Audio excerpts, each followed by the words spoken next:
Welcome to MojoTalks, and this is Watch Club, the show where we break down the biggest shows on TV. I am your host, Matt, and this is Phoebe, and we will be discussing Season 2, Episode 3 of Westworld. So we're going to get right into it. We're going to talk about our favorite moments.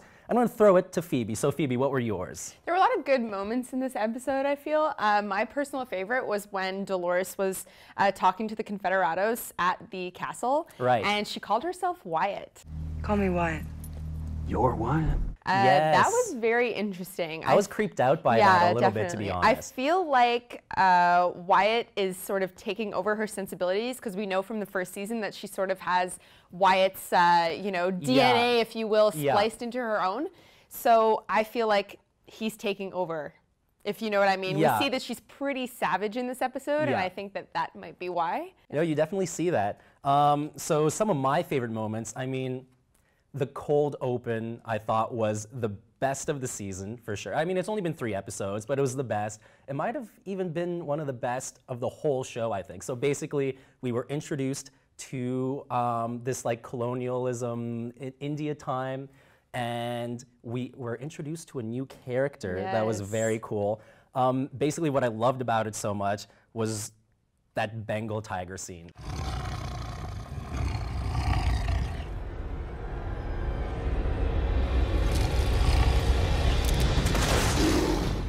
I was just surprised that she was able to outrun it for that long. That's it, yeah. But I mean, you suspend belief a little bit. It was creepy when the lion, or the tiger, I should say, jumped at her and then it just cut to black. I thought that was creepy. It was really creepy when she was scary. like overlooking the water, and it was so dark. Like, I was afraid for her. And when she jumped, and when the tiger jumped after her, I was like, there's no way. There's no way she's gonna survive this. And then we see her at the end of the episode, which is pretty crazy. And then you realize that, she might be pretty important going forward. Yeah, she might be. And another moment that I really liked was when Delores was reunited with Abernathy. Yes, and we knew it was going to happen. That's it. Yeah. I don't know that we thought that it was going to happen this way. It was pretty like shocking when she first sees him and she's trying to hold her composure and say, like, you know, take him away, like, I want to see him in private. And when she sees him, it's so sad, it's so heart-wrenching that he recognizes her for a split second and then sort of goes a little bit crazy. I need to talk to this one alone. Untie him. I'm only gonna ask him once. Come on, ask me twice. And what's really interesting, actually, about that scene is when Bernard is helping him and he's looking at his coding, you can see that he has like all of these overarching narratives sort of like conflicting with each other. Yes. And that sort of feels like what this episode was. I don't know if you agree with me. There's like a lot of things going on at the same time. Yeah. So I think that was a nice little Easter egg there. Oh, I didn't think of that. I just basically thought it was literally, I mean, this is the reason why, but it's literally just to kind of mask the fact that he's hiding all these secrets, you know? Yeah. That's why Bernard's like, oh, there's like overarching stories here. They're trying to hide something. There's a much bigger file here. So yeah, that's interesting. I didn't think of that. Another one I'm just going to talk about really quick was Rebus, the guy with the mutton chops. He's so angry. He has all of the humans there tied up. He's about to give them off to the Confederados, but then they capture him and they reprogram him, and then he just becomes like super nice all of a sudden. I thought that was like a hilarious little comedic kind of moment. When one of the women, like one of the ladies, are running up the hill and he's like, "Not that way, it's dangerous, you know, let me escort you." And she's like, "Get away from me." It's just like such a 180. I thought that was really funny. Yeah. Hey, gotta roll through these hills. I'll escort you. Keep you safe. Let's go. So Phoebe, what did you see that the audience might have missed in this episode? Well, at the very beginning of the episode, when we're in India World, we see one of the hosts rebelling. So this is sort of, the rebellion is moving towards the other parks. Yes. And the host says under his breath, Dolores' iconic line, he says, "These violent delights have violent ends." Horror. No. These violent delights have violent ends. Can't you put the gun down? So my sort of hypothesis about this is that possibly the hosts have a bit of a hive mind. Because how could he have known that line that Delores constantly says? It's such an iconic Delores line at this point. So I feel like it's maybe a hint that there's a bit of a hive mind between the hosts in the different parks, which is really interesting. And as my second thing that you noticed, when Charlotte is finally rescued by the Delores agents, they're not sure whether or not she's a human. They don't recognize her, so they have her at gunpoint, and she's saying, I'm a human, I'm a human. And she turns around, and they put the testing device to the back of her neck. Charlotte Hale. Here. Go ahead, get a reading.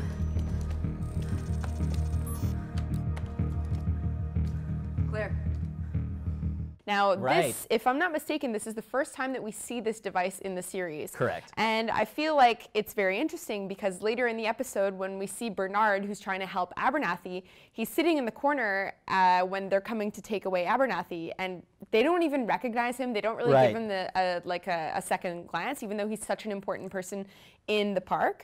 So I think that maybe this is actually foreshadowing that maybe Bernard won't be recognized by the agents next time, and they'll test him and expose the fact that he is actually a host. That's because he's had a lot of free passes so far. Like when he was washed up on the beach and they were with guns at his face, like, who are you, who are you? You figure that maybe they would test him there, but luckily Stubbs, Luke Hemsworth's character, was there, and he's like, oh no, I recognize him, it's fine. He's human. Well, maybe he won't be so lucky next time. Yeah, exactly. He's had some free passes, so very interesting. My what you missed is, at the beginning, the new character, who the internet's saying her name is Grace. Very interesting. It wasn't mentioned in the episode. But she has this little book that she was very secretive of. And then she opens it up, and then there are like 2 hexagon symbols in there with like a little intersecting part there. Now, I don't know if the audience noticed this, but in the season premiere, when Bernard was in the bunker with, what's her name? I keep forgetting her name. Charlotte? Charlotte, yes. She's in the bunker, he's in the bunker with her, and she's logging on to the computer mainframe, and you see that very same symbol come across the screen on the computers. So, what does that symbol mean? Who knows? I think it might be a symbol or a location on a map. It's like one of the bunkers, I think. Okay. It could be the bunker, like the bunker where they keep all the DNA of the guests and stuff like that. It could be the Valley Beyond. I do have a prediction about that a little bit later, but obviously I'll talk about that later. Bernard, you made it out alive. Didn't think you had it in you. So Phoebe, you have a big prediction about Teddy. How about you share it with us? Okay, well, I think that it's no secret that in the first episode, when we see all of the hosts face down, there was a host that was given particular emphasis that looked a lot like Teddy. And we were sort of questioning why he would be in that situation. We had predictions about whether or not Delores was going to purposefully kill all of the hosts and then revive them as an army. You had some good predictions about that previously. Very good, in fact.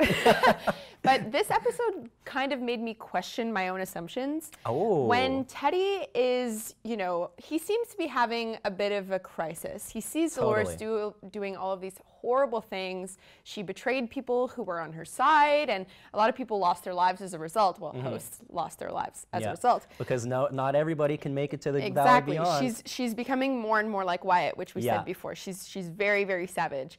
So at the very end of the episode, when she's talking to Teddy and she's telling him to take the last of the Confederados out and put them down like dogs. One of the Confederados, I should say, is really giving him a lot of shit. He's saying, like, you know, you're a coward and you're pathetic, and you could see Teddy sort of agrees with him, and I agree with him too, that Teddy has sort of been like so impressionable this whole season. Oh, for sure. He's so boring in my opinion. He literally has no vision, and you know. Exactly, yeah. He's just sort of like doing whatever Delores says. So he finally makes a decision for himself, and he says, just go, just go.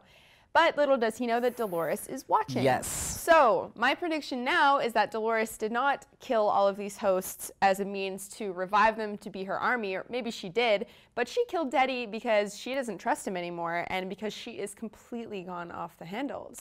So it remains to be seen, but I think that she will probably just kill Teddy and let him go. You know what? I completely agree. When I saw that scene unfold and she's just like sneaking behind the wall, spying on them, I was like, this is not good for Teddy. I was very happy that he made that decision because it was like the first one he made that he truly seemed to believe.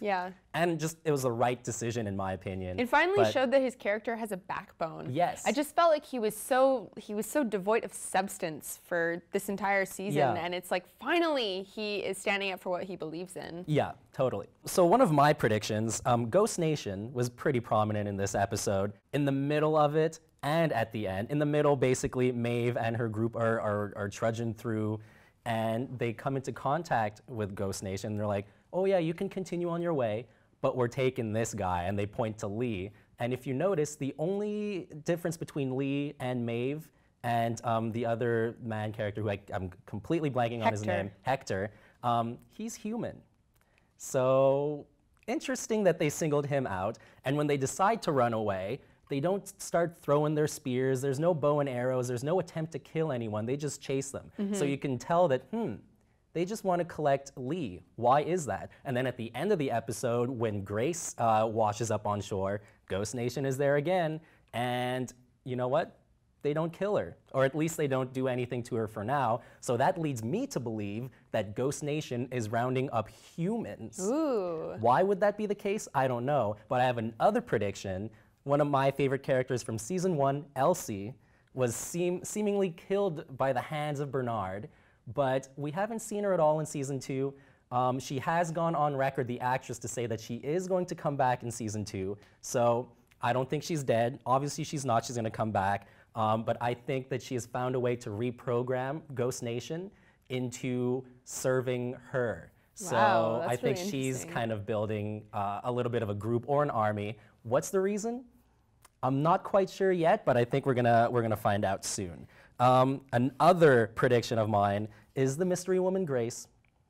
I think that she is William's daughter. Whoa. And that's a big one, I think. It might not happen, but let's look at the key points here. One, she has that book with the map and that symbol that is clearly important to the Delos company. And how else would she know that if she didn't have some sort of connection to the company? And the connection is her father right there. Yeah. And I thought this was very interesting. At the beginning of the episode, she's like, she's about to hook up with this guy, and she's like, I have to make sure you're not a robot. And she goes all the way to like shooting him just to make sure that he's human. And I think that has a lot to do with the fact that her father fell in love with a robot, and she just doesn't want to fall into the same kind of trappings and fallings that her father did. So we still don't know what the symbol is. I kind of have a theory. It's one of those secret bunkers located around Westworld that kind of harvests this DNA from guests and stuff. But we're still gonna have to wait and see. But I think the big gist of that prediction is that it's his daughter. That's really interesting. Yeah, we'll see. I have another prediction that has to do with the very end scene of this episode. Oh, that was a good one too. It was incredible. Yeah. So we see Maeve, we see Lee, we see Hector, and they're sort of walking into this snowy area. And they don't know where they are, and somebody suggests that possibly they're at the end of the park. They're not really sure.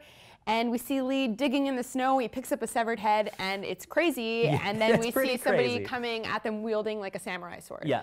So as we know, there is a park called Shogun Park, thanks to the promotional information that has been released by the show. Yeah. My prediction is that Maeve and the samurais will team up and create an army. And the reason why I think this is because in the trailer for the season 2, there's a quick shot of Maeve in a kimono. This is true. This is really interesting, and I think that this will probably lead to a very, very deadly confrontation between Delores' army of Confederados versus Maeve's army of samurais. This is that would be pretty crazy. You don't think that samurai dude kills anyone in that scene? I don't think so. I don't think so. Because obviously, like, Maeve is one of the most important people, and she's also very persuasive. Yeah. Not to say that she's manipulative, but I think that she can be very persuasive. She's much more level-headed than Delores is in sort of explaining her revolution to people. Right. So I think that she'll be able to get them on her side quite easily. Very interesting. Very interesting.